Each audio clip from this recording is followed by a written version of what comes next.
Okay. And it's the one that is, you said in Midtown?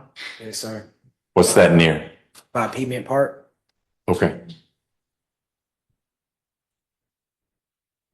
Okay. Anything else, Ms. Rios? Your Honor. Mr. Martin, anything you want to add? I would like to say that I know like first of all, what I would like to say is that, you know, I want to do a lot of stuff in my future. And, you know, I'm not trying, I know you hear this every day, you know, but I'm actually being serious about my life. I want to actually, you know, finish high school. And I don't know if you've seen on there, but I'm actually planning on to join the Army. I saw your mom mention that. Yeah, this is not me saying nothing. I actually just want to have like a better future, you know. Yeah, that's all I'm gonna say though. Okay. How did you know Ms. Bernard? That's the thing. I didn't know. I don't know if you guys had wrote what I had told the police or anything, but all them people that was in the car, I basically didn't know none of them. The only reason why that I interact with them is because people who I know that they know, but everybody who was in that car that I don't really know too much about them. Okay. So why'd you get in the car? Because one of the other persons, well, I forgot all their name and stuff, but you know, if you like meet somebody and you know that they're cool and stuff, I didn't know that that was a stolen car at that time, and I was actually picked up because whatever the burglarize or whatever that was, that happened after the fact. Well, actually before the fact. Before the fact, Yeah, right. before the fact that I was even like picked up or anything. So you got in the car and it already had the things that had been taken from Miss Smith's house. Yes, sir. Okay. And you put into your pockets some of the credit cards. Yes, sir, which was done. It was. So Mr. Ross is the other defendant you've got. Is he in the same category as Ms. Bernard, that you didn't really know him before getting in that car, or that's one of the guys you knew who introduced you to the other people? I don't know which name is, but I think yeah, Ross. I think that's his name or whatever. But he was just the person that I had met that I was cool with and stuff. And like 2 days later, he had hit my phone up or whatever like that and said, "Oh yeah, we got a car or whatever. You want to go and like, you know, party or whatever like that." And I was like, "Cool, what's wrong with that?" and stuff. So yeah, but all like the people who I don't basically what I'm saying is I didn't know Ross like I would just now be able to know him and stuff. Okay. The way the officer described it, when they came across the vehicle, everyone was asleep in it. Is that what you remember? Is that you were asleep in it? Yes, sir. So how long had you been in it?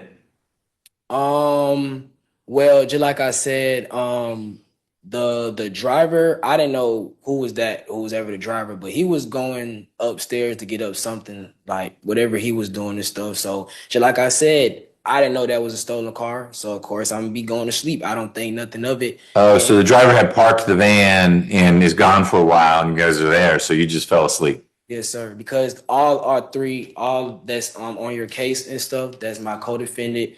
We were just all in the back and stuff. And, Okay. Yeah. And the driver doesn't sound like he got arrested. Maybe he decided not to come down to the van when the police were there. I'm sorry. Okay. All right. Anything else? No, sir. I wasn't sure if Dad wanted to say anything. Did you want to say anything? Okay, you're very stuffy, but I'm glad you're here. It's a good sign to have parental involvement, and it was great to get that letter from Mom as well. So, okay. Mr. Martin, I find there's a factual basis for your plea, and that your plea is knowing and voluntary. Knowing means you've understood what we talked about. Any questions about anything yet? No, sir. Okay, voluntary means no one's forcing you to do this. You've decided that entering a plea is the way you want to move forward. Is that correct? I would like to hear the plea first, and if I don't like it, I would love to take this to trial because I feel like, you know, that. That's what he explained. So Got it. No, we're saying the same thing. Your answer makes sense, and you want to hear the sentence that I'm going to impose, and you'll see what you do with it. I am sentencing you pursuant to the Probation Options Management Act. And what that means is that when you're on probation, and both sides have asked for some probation, if you have any issues on probation, and I hope you have none, but life can be complicated. If it's a small problem that you had, you and probation will resolve that. I don't have to get in the middle of it. But if it's a bigger problem, you get arrested for something, that comes back to me. Ms. Rios, can someone in my office sign the indictment for you? Yes, sir. Ms. Davis? Yes, Judge. Mr. Martin, is it okay if we sign your name on the indictment? Yes, sir. Okay. You are pleading as an Alford plea. That's when a defendant says, I didn't do everything the state says I did, but I don't want to run the risk of going to trial. That sounds like your situation. You're saying, you got me. I had those cards in my pocket. They were not my cards. I knew that. But you're also saying, look, I want my gun, but I'm going to plead because it's just this seems like right now, at least based on what my lawyer's arguing for, a better outcome. Do you agree with that? Yes, sir. Okay. Ms. Rios has asked to have you sentenced as a first offender. That is something you're eligible for because you have no convictions. You didn't have any arrests or anything as an adult. First offender means that this is not a conviction. So if you're trying to go back to school, get in the military, keep working, and you got to fill out a form where they say, hey, are you a convicted felon? The answer will be, no, I am not. Even though you're under sentence, it's a first offender that's not a conviction. And the benefit of it is if you successfully complete your sentence, it's all wiped off your record. Yes, sir. The risk is that if things don't go so well, and I'm making this up, but 6 months from now, you get arrested, you got a stolen this or a stolen that or drugs or whatever, and that includes a gun. You cannot have any guns around you while you are on first offender probation. If you get arrested for something, not only do you have that new charge, but you will be back in front of me, and the state may ask, or I may decide on my own to say, you know what? You told me all this stuff, Mr. Martin, that you're serious. And yes, I hear it all the time, but you're different. You're going to the military and you're working hard. You're going to do the right thing. And that was all a big song and dance because here you are again and you were in trouble. I can, without a trial, because you've already pled guilty, say, I am going to revoke your first offender and resentence you as a convicted felon. And Ms. Davis gave us all these ranges. There's some big numbers in there. It could be 25 or more years that I would sentence you to. I'm not going to do that unless whatever you did was particularly bad. But if you get arrested for burglary again, then I'm probably going to take away your first offender and say you told a story that's not accurate. And then I would resentence you to some years and you'd have to go deal with that. Now, you don't need to worry about any of that if you are, in fact, legit. And you aren't going to get in trouble again. But I need you to tell me you understand the risk of first offender. If you mess up, it bites you pretty hard. And the benefit of first offender, which is no conviction. And if you get through this, it all comes off your record. Yes, Your Honor. I'm going to say, God forbid, I do not want to get no more in trouble, but yes. You want to be sentenced as a first offender? Yes, Your Honor. Okay, I will do that. So, Mr. Martin, I am going to sentence you as follows. On count one, I am sentencing you to 1 year. Count two is 1 year. 3 and 4 are also 1 year. 5 is 5 years. It has to run consecutive to count one. And count 6 is 1 year. So it's a total sentence of 6 years. Give me 1 second.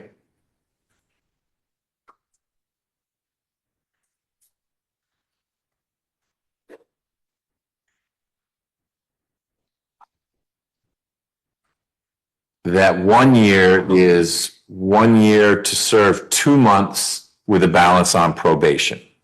So that's 10 more months of probation for that 1 year plus 5 more. That one gun charge has to be consecutive. So the total sentence is 6 years to serve 2 months with a balance on probation. Special condition of probation number 1 is no contact with Angelic, that's with a C, Smith. That's the young lady whose credit cards you had and whose house was burgled. Also, no contact with your co-defendants. It sounds like you didn't really know them, but insofar as Mr. Ross calls you up in a year to say, let's go kick it, not with him. Yes, sir. And no contact with Ms. Bernard either. Special condition number 2 is take an anti-theft course. And number 3 is that you'll complete 75 hours of community service. You'll work with probation on where to do that and how to do that. I don't mean for that to be you picking up trash on the side of the road. It can be, but you are a very well-spoken young man, and there may be community service where you're working with kids who need help or who knows what. So I encourage you to talk with your probation officer about ways you could do community service that's more like volunteer work at a place that would benefit from you volunteering. I think that's it. Oh, and I'll set a behavioral incentive date of 3 years from today, which is June 11th of 2028. What that means is if you successfully complete the first 3 years of probation, there aren't any big hiccups, probation can say, let's close this out early. And I'm happy to do that if that's their recommendation. So you can shave a few years off by doing real well up front. Yes, Your Honor. Ms. Rios, anything else in connection with Mr. Martin's case? No, Your Honor, thank you. Ms. Davis, anything else? No, Your Honor. All right, any questions, Mr. Martin? No, sir.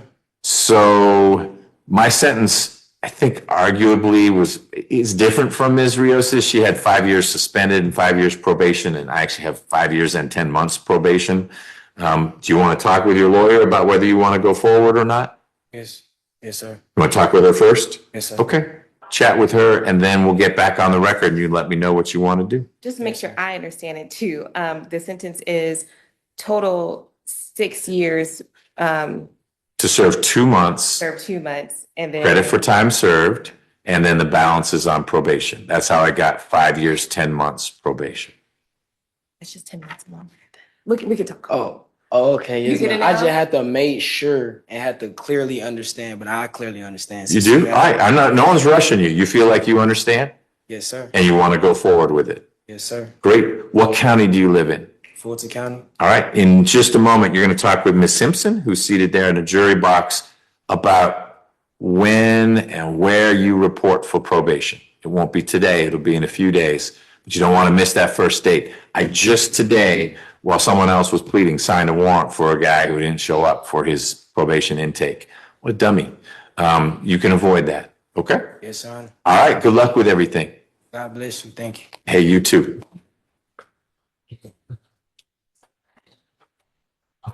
All right, let's talk about that. We've been walking through the stages of Amari Martin's courtroom experience, and this final hearing was where everything got real. No more hypotheticals, no more procedural setups. This was sentencing. And Mr. Martin, he showed up not just physically, but mentally and emotionally. The 18-year-old spoke directly to the court, acknowledged the gravity of his situation, and made a strong case for his future. There was no posturing, no deflection, just a young man trying to own his mistakes without letting them define him. Let's rewind for a moment. Martin entered an Alford plea to a complex set of charges including burglary, theft, firearm possession, and financial fraud. Prosecutors laid out the evidence: a stolen Toyota Sienna, a Ruger handgun, crowbar, multiple stolen credit cards, and ring footage from a recent burglary. Martin was caught sleeping in the vehicle with the incriminating items nearby. Still, through his Alford plea, he maintained that while he possessed the stolen cards, he wasn't involved in the initial burglary. He said he was picked up after the fact and didn't even know most of the people in the car. Just wrong place, wrong time, wrong people. Ms. Rios, his defense attorney, argued for first offender treatment, and the judge agreed. That was a key decision. First, offender status means that if Martin completes probation successfully, he'll avoid a conviction on his record. And in a poignant moment, Martin explained his goals. He wants to finish high school, join the Army, and build a future. He even had letters of support from his mom, who couldn't be there, and the presence of his dad in court, something the judge praised as a positive sign. Now, the sentence Martin received 6 years total, 1 year each for counts 1, 4, and 6, and 5 years consecutive for the firearm charge, count 5. Of that, he'll serve 2 months in custody with the remaining 5 years and 10 months on probation. The judge included conditions tailored for growth and accountability, 75 hours of community service with flexibility to serve in a meaningful way, an anti-theft course, and no contact with the co-defendants or the victim, Angelica Smith. And if Martin stays on track, there's a behavioral incentive date in June 2028, meaning probation could end early with good behavior. What made this hearing resonate was the clarity and care with which the judge explained the stakes. First, offender status is a gift, but one that disappears quickly with any misstep.